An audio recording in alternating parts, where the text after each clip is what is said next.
COVID, and how did it change us and how did it affect us? Probably it's going to take us years to answer that question. Our initial response, I think, like everybody else's, was, wow, what are we going to do with all of this?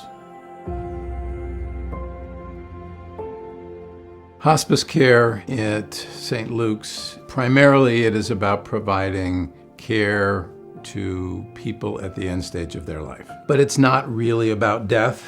It's about trying to give them the best quality of life at that stage. It is about supporting their goals, and it's about supporting their family. One of the biggest obstacles that COVID created was separation. Throughout the COVID pandemic, there had been a lot of limitations on ability to gather and to come together after the loss of a loved one. A lot of the families had chosen to postpone services to a time that possibly in a few months that it would get better, and then it didn't get better. A few people through most of last year were not able to have funerals, weren't able to travel out of state to be with their loved ones both at end of life and following their loss. So there's been a lot of loss of ritual. What it has done is in many ways created some delayed expression. One of the things that I have seen most is that people feel very isolated and that they've had to grieve more alone than might have been typical in a non-pandemic environment.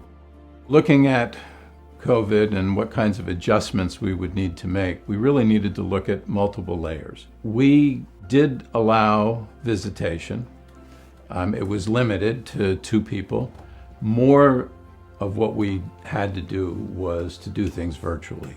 And so we utilized technology, the social worker, the chaplain, and they would go into the room with an iPad and be able to do a FaceTime, some kind of connection. Bereavement is a very intimate time in someone's life. Our role as a bereavement department is to help people and hold their hand as they move through that space. COVID's allowed people to be very creative in some areas with how they can come together. I think in general it's just created a big opening for people to really say, what is my need? How can I get it met? What are the resources available to me? In a way that maybe we weren't as deliberate with before. People have had to find unique ways, really, to try to get through a pandemic, which all has a lot of loss inherent in it, and then also a loss often of loved ones. We all, whether we lost a loved one or not, experienced a lot of grief. So I think this last year has, on every level, been a very large grief learning experience for everyone. And that's what we're there for everyone that we serve. We took care of COVID patients and their families, and we did not have a single case of COVID in the staff transmitted by that process.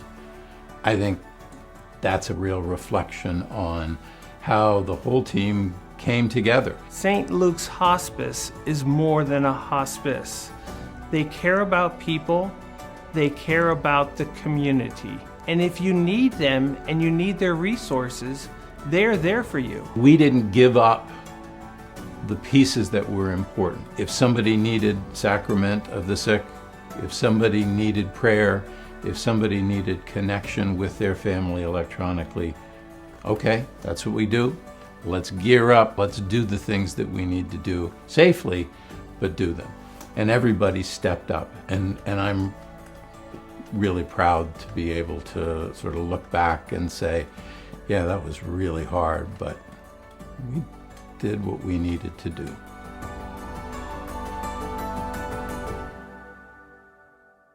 Hey, it's Krista. Thanks for watching. Be sure to subscribe to our channel for more videos. To see more of The Peak TV, check out our website, subscribe to our YouTube channel, and catch us on WFMZ Channel 69.